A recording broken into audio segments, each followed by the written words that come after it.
Hello, ladies and gentlemen. Welcome back to the Entrepreneurship for English major course with me, Larissa Daniela. I'm the lecturer of English Literature major at Jakarta International University in Indonesia. Okay, so now we're already in the week 8. And now I'm going to explain, as I promised earlier, that I'm going to explain the ventures of the three sections one by one. So we come to the first one, which is English as a second language. But before that, I want you to know first the definition of English as a second language. So we have discussed previously on how to reach and target the market. So now this is the chapter, and the next two chapters, we will discuss the business and ventures that English major can start to build. This chapter will specifically discuss the ventures related to English as a second language, or we can call it as an ESL. But before that, we have to understand what is actually ESL and why is it actually called ESL. So, as we all know that English is a universal language. A lot of countries learn English as their second language. Therefore, English as a second language is typically a societally dominant language needed for education, employment, and any other purposes. It is often acquired by minority group members or immigrants who speak another language natively. English is not L2 for those who are speaking English since they're babies. While citizens of USA, UK, Australia mostly use English as their L1. Okay, as their national language, and it is English. So, what is actually the difference between L1 and L2? These two languages are learned by someone, but to distinguish between them, we need to know that the L1 is the first language. Yeah, so the L1 is the first language, the native language, the primary language, and the mother tongue. While the L2 is the opposite of the L1.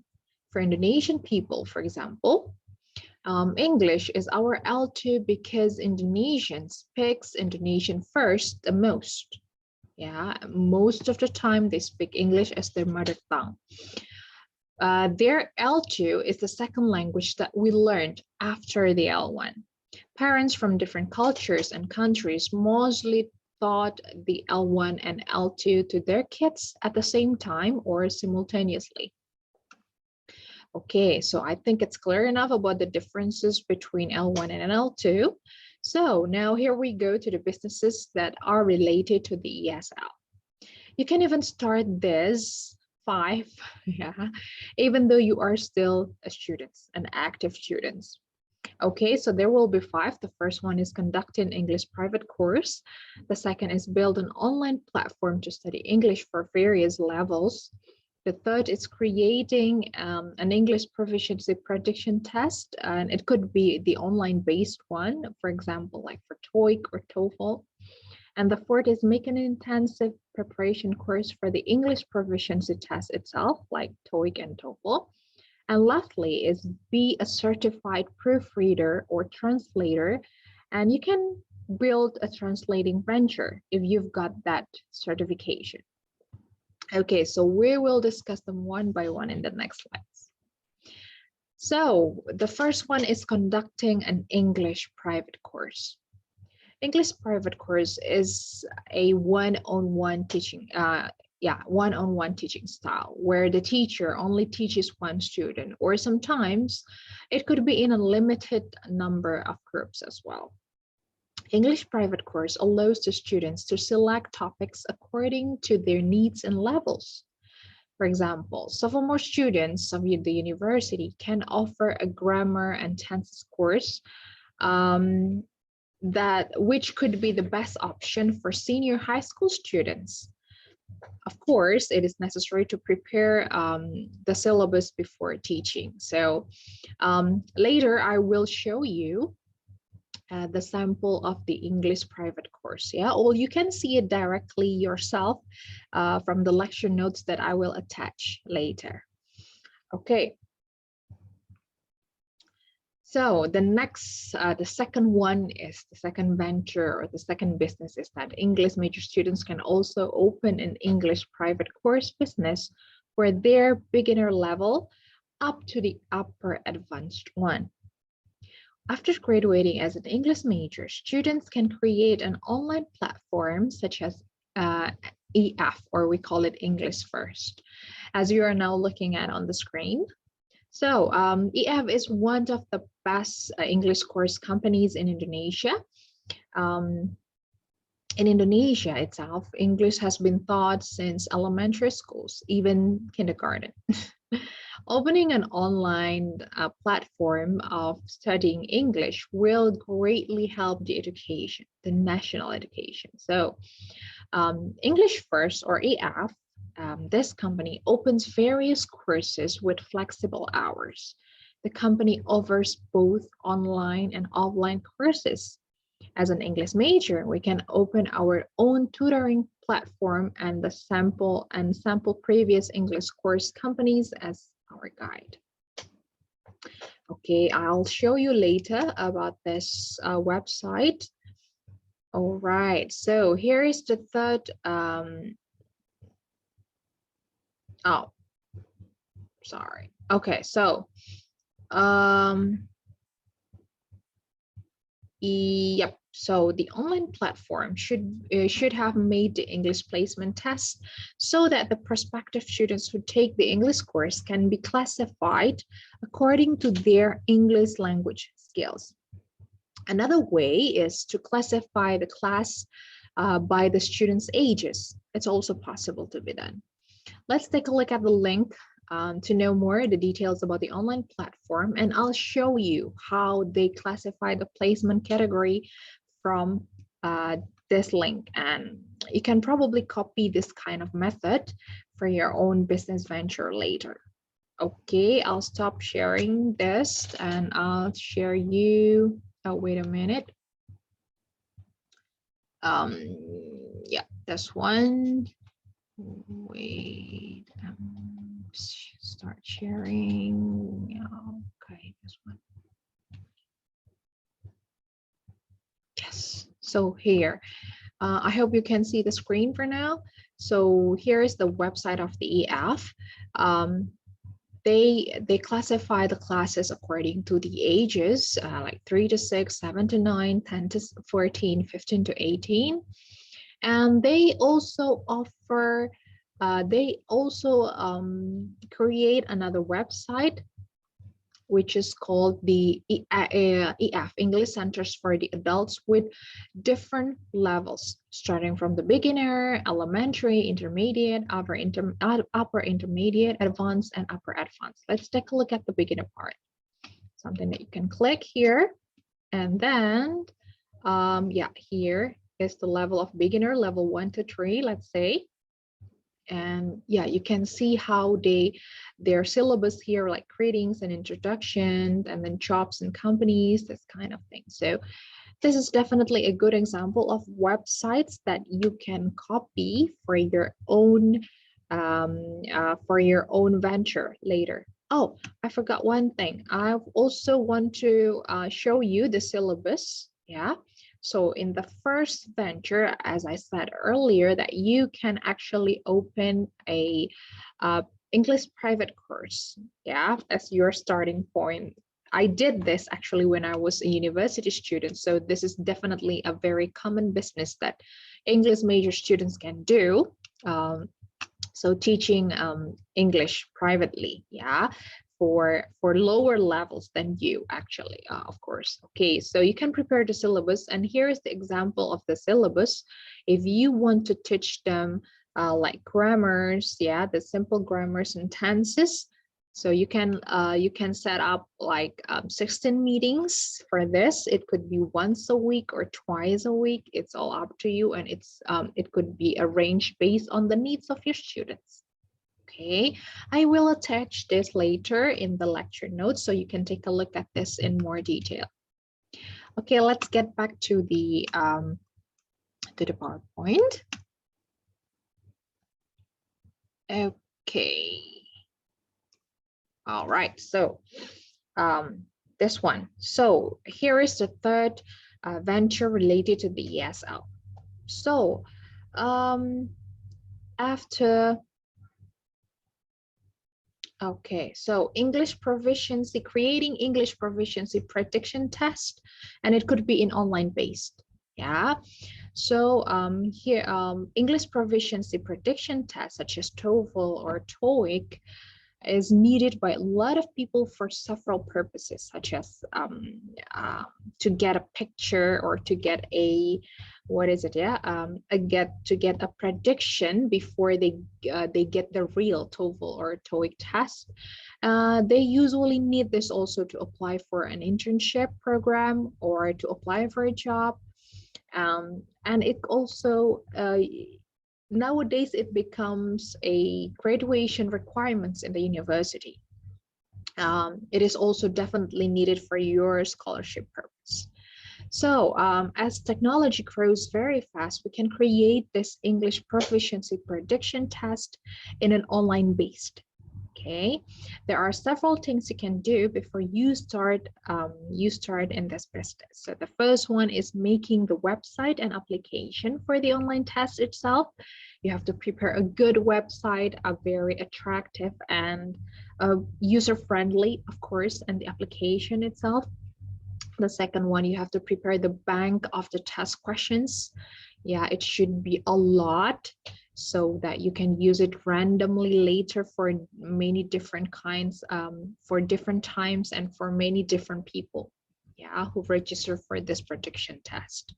And the third one is, don't forget, while you are preparing the bank of the questions, you also need to prepare the answers, of course. So once they click the options of the questions, they can directly see whether their answer is wrong or false, and they know which one is the correct answer. And also number 4 is, if they answer it wrong or even correct, when they answer the questions wrong, they can get the discussion, why is it wrong, the discussion of the questions and the discussions of the correct answers itself. And lastly is, after they are done with the test, you also need to prepare the certificate of the test. So here is the example of the test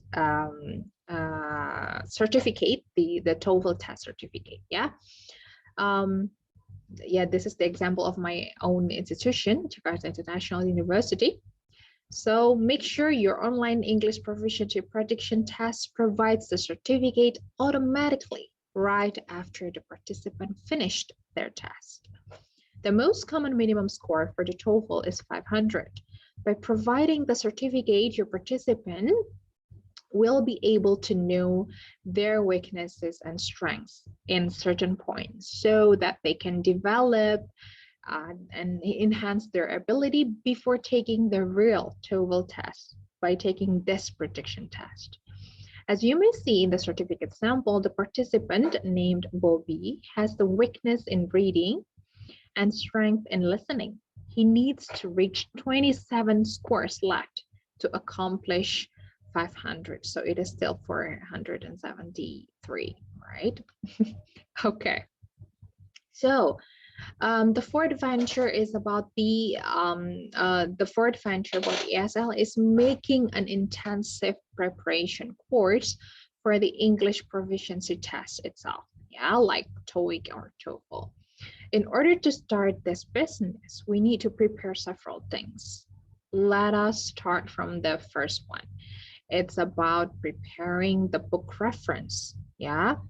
So the complete course for the TOEFL test.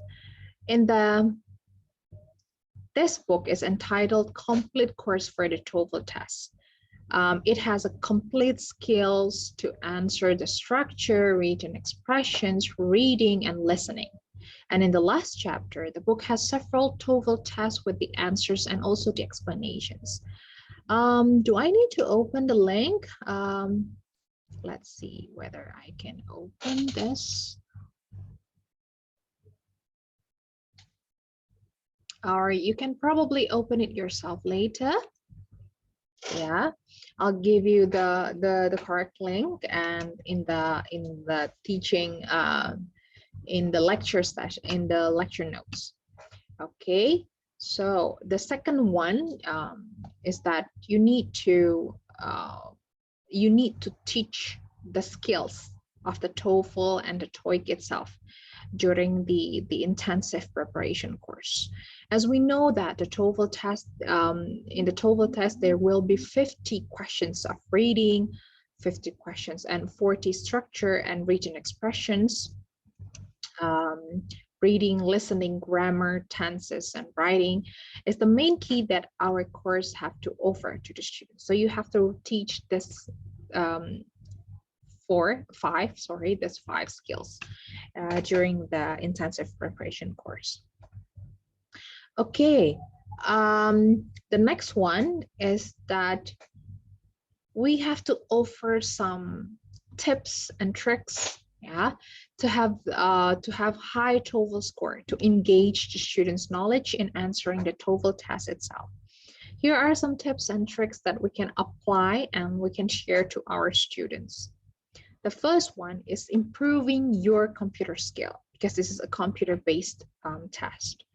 TOEFL has computer-based and manual-based way to do for online, or IBT is now the most common format for the TOEFL. And poor computer skills can make you nervous, careless, and even slow. Improve your chance of success by being familiar with a computer and making a full use of the pre-test computer tutorial. Learning the section instructions ahead of time is also a must, so that you do not get confused and save time during the exam. The second one is learning how the questions work. Well, this probably sounds obvious, but read each question and answer choice carefully and be cautious of distracting choices. Ones that may look correct at first glance, but are wrong. Finally, be sure to double check your selections before clicking to confirm your answers and then move on to the next number. The third one is building your memory skills. You can take notes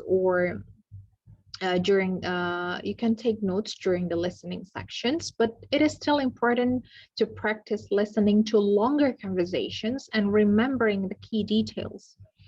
The entire listening section takes 40 to 60 minutes, which can be tiring and exhausting if you haven't practiced for that long. Practice at home under actual test-taking conditions to maximize your chance of success in this exam. Okay, you can also do some like bulk highlighter if that's necessary. The fourth one is acing your grammar and tenses. Practice a lot about the structure and written expressions will help you a lot during the exam period. Make sure you master the format and skills so that you can do this session faster with a good score. Be confident with your choices because sometimes the question is tricky, yeah, and make you difficult and confused in choosing the right answer. And lastly is managing a good time of yours. Many questions trap you into wasting time. So avoid this by setting yourself a careful limit for each question before you start the section. Also practice speed reading techniques like skimming and scanning. You cannot lose points of incorrect answers. So take a guess even if you are not sure. Make sure you give the students free online prediction. And lastly, is to make sure that you give your students a free online prediction test at the end of the course, so that they know their ability and ready to face the real TOEFL test. Well, actually, this intensive course business, yeah, can be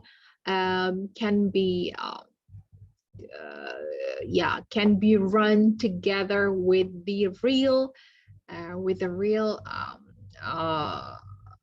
what is it, with the prediction test itself. So those who want to take the prediction test, that can do it, they can do it separately, they can do it independently.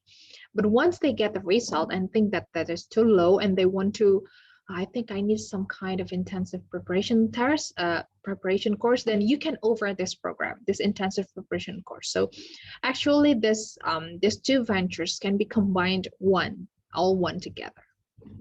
Okay, lastly, the last venture is about here we come to the last business related to the ESL, which is to become a certified proofreader and translator. And after you get the certification, you can build a translating venture. So, but firstly, we need to know the meaning and the difference between proofreader and translator, because some people get confused about it. A translator is a person who translates a language, who interprets a language and translate it into another language. So translators are actually fluent in at least 2 languages, so they can communicate between people who speak different languages, or they can translate. You can translate written or spoken communication to help people who are not multilingual communicate better.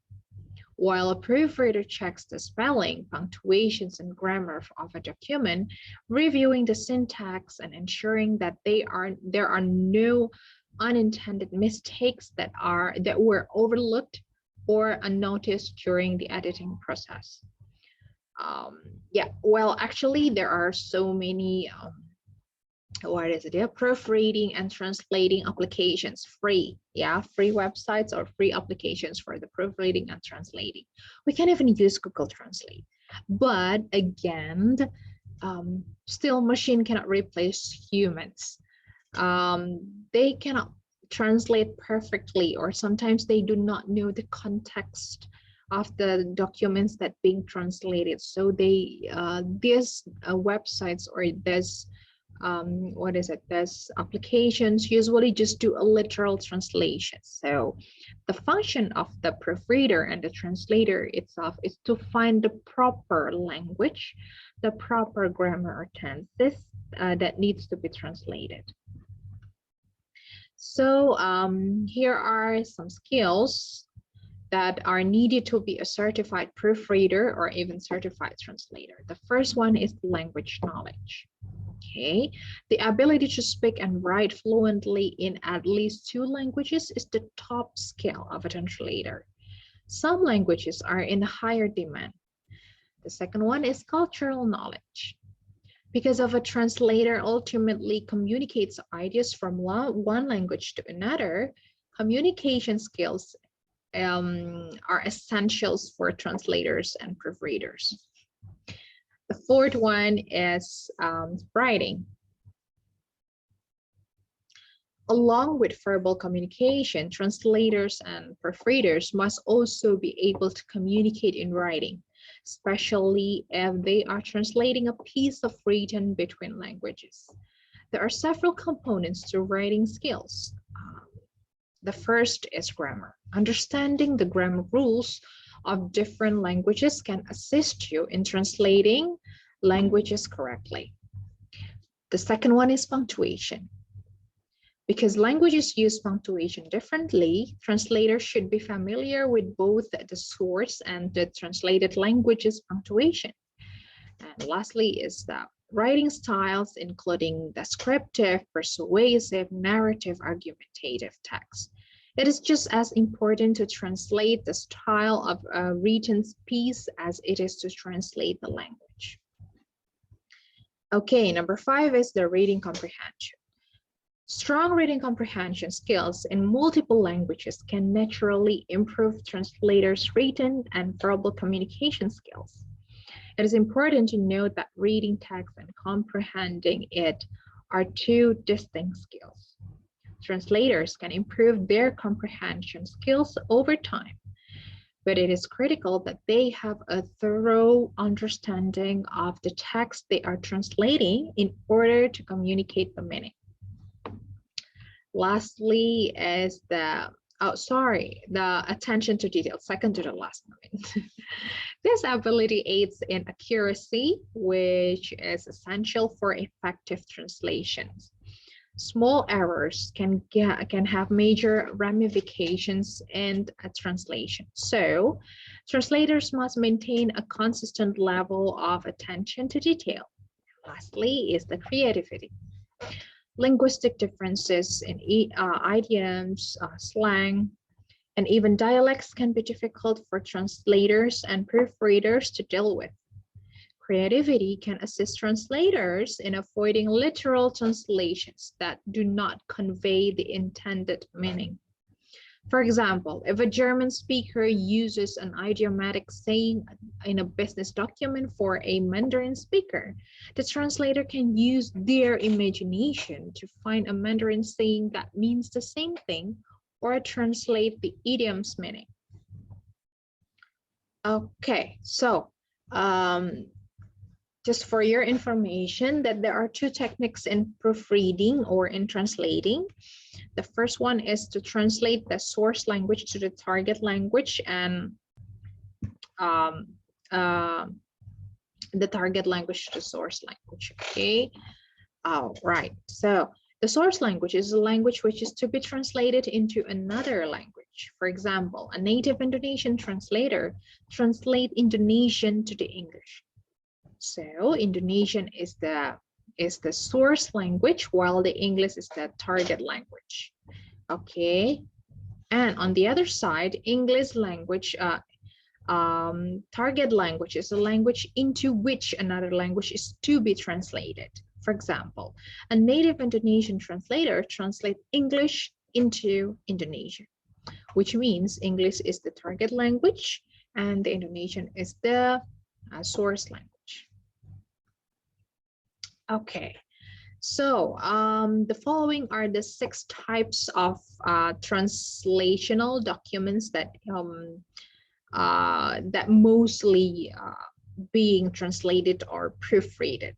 Yeah, there is an immigration documents, financial records, licenses and certificates, patents, litigation support, and educational transcript.